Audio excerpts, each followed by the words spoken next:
Faz de arroz. Que ainda temos para hoje? Que ainda temos para hoje é uma pergunta. Qual é o teu verbo de oração? Tá? O teu verbo, gente, eu quero dizer a tua maneira pessoal de falar com o Pai. A tua maneira pessoal tipifica a sua essência. O que sai verdadeiramente do seu coração é que vai chegar realmente ao trono do Altíssimo. Eu me lembro que quando eu comecei a minha caminhada, né? Eu orava muito repetindo o que os outros falavam. Mas eu tinha, na oração em grupo, tá? Mas eu tinha o meu jeito particular que o Pai me atendia, o meu jeito de mandar real pro Pai. Eu sempre fui assim. A minha primeira oração que eu fiz, o Pai atendeu, eu não era nem crente, já falei aqui. Eu queria evitar que uma amiga próxima minha fizesse aborto. Então, eu fui orar e falei, ó Deus, assim, nessa linguagem. Ó Deus, tu existe. Se tu existe hoje, tu vai me mostrar o teu poder. E falando com o Pai, tu não vai permitir a minha amiga tirar o filho dela amanhã. Foram essas as minhas palavras. Aí eu fiquei pensando, vai ser difícil porque já estava tudo esquematizado, pago. Aí eu virei e falei assim, ó Pai, eu sei que pode ser difícil para ti, na minha mentalidade pequena, tá? Mas era a minha real pro Pai. Eu falei assim, pode ser difícil para ti. Então, Pai, faz o seguinte, troca minha vida pela vida dessa criança. Eu olhei assim, entendeu? Essa ousadia de uma real, entendeu? Pro Pai Celestial, entendeu? Faça isso, troca minha vida pela vida daquela criança. E no dia seguinte, eu pensei, se Deus existe, Ele vai atender meu pedido, que é pela vida de uma criança. E se Ele salvar a vida daquela criança, amanhã eu não acordo, porque eu pedi para trocar minha vida pelaquela criança. Vai vendo. Eu acordei de manhã. E nisso que eu acordei de manhã, eu pensei, Deus, ou Ele não existe, ou Ele não tem poder. E fui trabalhar. Depois veio a notícia. E verdadeiramente, de uma forma espetacularmente milagrosa, a criança foi salva. Aconteceu um milagre. E eu entendi que aquilo é a resposta da minha oração. Então, eu fui lá, segunda real pro Pai. Pai, eis-me aqui, eu sei que o Senhor não tirou minha vida, então tu quer fazer alguma coisa com a minha vida, eu entendo. Mas então, como é que é? Como é que é fazer o quê? Aonde? Junto com quem? Essas igrejas aí, eu falei, mas tem tanta, Universal, Assembleia, eu fui falando assim, Universal, Assembleia, como é que é? Como é que é? Qual o lugar? Qual o caminho? Fui pedindo. Nesse mesmo dia, uma vizinha, que era a irmã Tereza, que o pai já recolheu, nos chamou o pessoal da minha casa para ir um culto de ação de graça na casa dela, que ela estava oferecendo a Deus por A mais B, e convidou a minha família para ir. Só que todo mundo ateu, ninguém, eu não vou. Todo mundo aí ateu, né? Mas eu tinha orado de manhã. Pai, para onde? Qual lugar? Aí eu peguei e fui no culto. E no culto, ali, não foi naquela quinta-feira, eu acho que eu fiquei indo nas quinta-feiras lá no culto na casa dela. Fui 1, 2, 3, não me lembro quantas vezes. Mas eu sei que ali eu aceitei então o Salvador e o sacrifício que Ele fez no madeiro por mim. Naquela época eu recebi como Jesus. Não tínhamos o nome verdadeiro, mas foi válido, porque a minha intenção era servir ao Pai Celestial. E daí, os comandos para me ler a Bíblia, que eu já falei no outro livro, e lendo a Bíblia, eu quis praticá-la no meu dia a dia, mas encontrei grande barreira, grande choque dentro da própria instituição religiosa, entendeu? Que não seguem a Bíblia não, tá? O modelo de seguimento deles, por mais que eles falem, eles não adoram imagem, mas adoram dízimo. E mexe para você ver. Mexe o vespão que sai. Então, se você estiver disposto, o psicológico estiver forte, né? Se você não for perder a tua graça, né? Mas alguns o pai chamou para entrar, outros o pai não chamou não. Uns estão entrando igual o Saul, que saiu matando as feiticeiras, perseguindo tudo quanto era feiticeira, e depois no final da vida estava lá consultando uma feiticeira, entendeu? Porque o pai nunca mandou Saul perseguir feiticeira nenhuma. Não tem, entendeu? Isso aí foi ele querendo se amostrar, se amostrar zelo. entendeu? Se amostrar. Olha como eu que sou um rei zeloso. E o coração dele estava longe. Porque quando veio o tempo da visitação, ele perdeu o reino, foi reprovado, porque desconheceu, desobedeceu as ordens de Samuel, que vinha do Pai Celestial. Tá? Então a gente tem que se apegar aos detalhes da palavra, que tem muitos exemplos para nós. Mas a palavra foi adulterada, foi mal traduzida, concordo com você. Mas o que está ali, que serve para a minha salvação, a minha santificação, para mim crescer no conhecimento, na intimidade com o Pai Celestial, não foi mexido não, bebê. O problema é que nós estamos cheios de carrapicho ainda.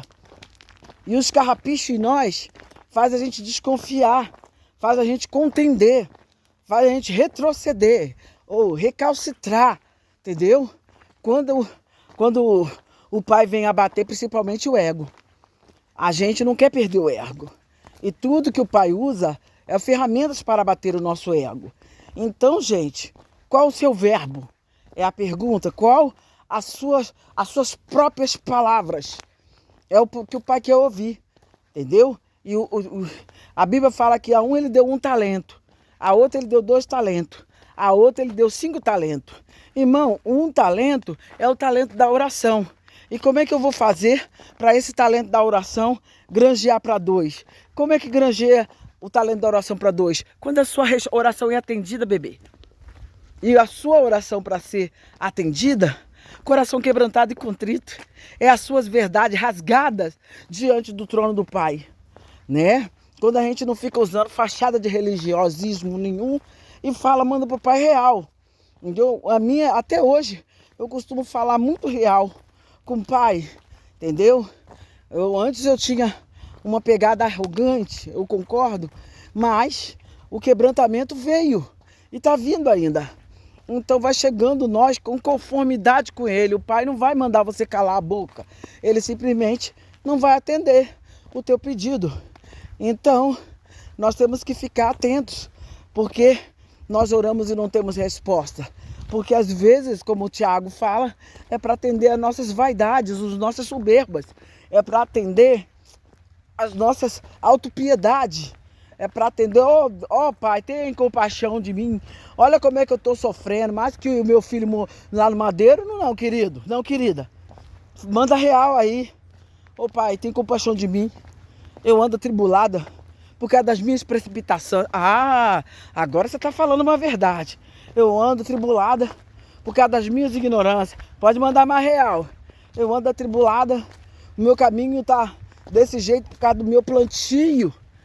Na minha ignorância, tem compaixão de mim, porque eu sou fracassado. A minha vitória só está em tua presença em mim, mais nada. Então me ajuda a endireitar os meus caminhos, me ajuda, Pai, e me concede o meu pedido, atende a minha necessidade.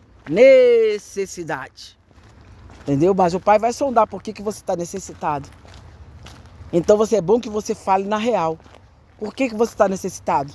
Por que você não tem dinheiro para pagar suas contas? Por que teu nome está sujo? Por que teu casamento está falindo? Por que está tendo separação dentro da tua casa? Porque esse marido é tribulado. Por quê? Tá igual o diabo, só acusando o outro?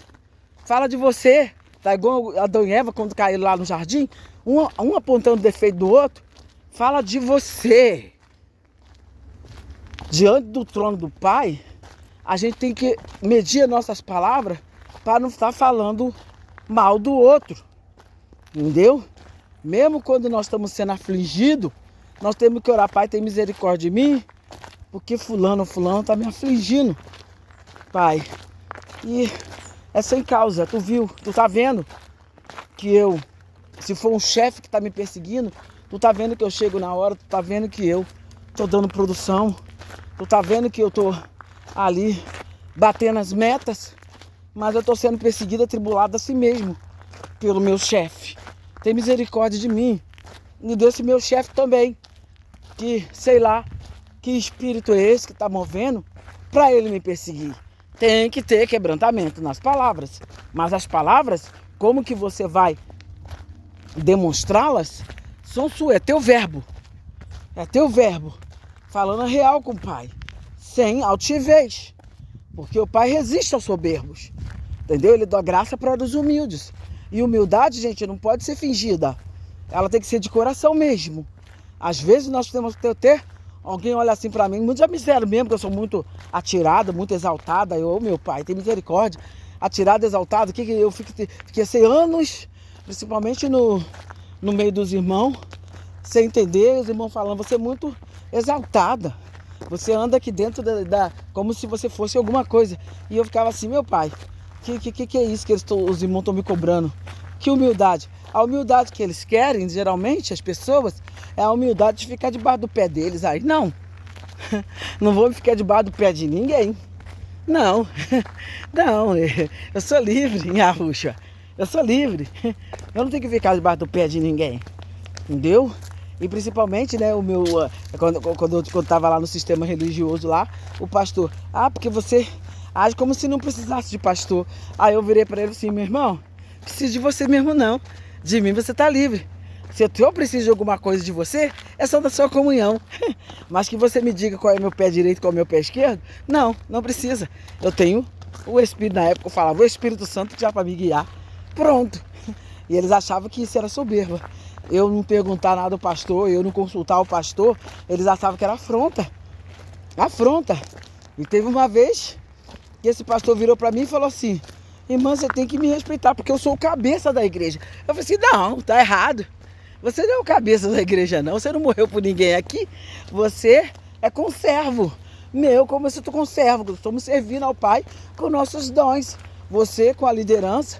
Mas, na verdade, um pastor é só babá. É só babá. Babá só serve para quê? Para cuidar das crianças quando elas são infantis demais. Eu não sou mais um membro infantil assim, que dependa da tua coordenação. Você tem que se ocupar com os irmãos que estão chegando agora, que são neófitos, né? São os irmãos que não conhecem a palavra, os irmãos que não sabem orar ainda. Então é trabalho do líder tá coordenando esses tais. Mas aquele que já sabe qual o lugar dele, qual o pezinho dele, não, meu irmão, diminui aí para que a Arusha cresça aí em você. Não temos que estar carregando nenhum irmão no cabresto como ovelhinha. Não, só se o irmão for neófilo. O irmão não sabe ainda. Não sabe. Então nós vamos lá ajudar o irmãozinho que está chegando agora. Mas temos que ficar percebidos do que tem muito irmão que é acomodado. Ele gosta de uma coxinha para ficar montado em cima e ser carregado toda a vida. Entendeu? Às vezes não é uma coisa consciente. Vamos entender isso também. É inconscientemente, porque o sistema ensina as pessoas a ficarem infantis e não buscarem de si mesma a proximidade com o Pai, a proximidade com o Ruach HaKadosh. O sistema ensina a ser dependente perpetuamente, que ser criança é ser dependente. Não, ser criança é querer aprender sempre, como diz a Escritura, não é? O reino se você tem que ser como um menino, menino no sentido de que menino é curioso, ele quer aprender. É essa a essência da criança, querer aprender. Não é? Não é aquela criança que fica sempre lá. Vai carregar bebê no colo de 10 anos, 20 anos. Tu vai acabar com a tua coluna e não vai conseguir. Tá bom? Então, fica ativo aí. Usa o teu verbo, o teu dom de oração para estar pedindo ao Pai que Ele venha atender as suas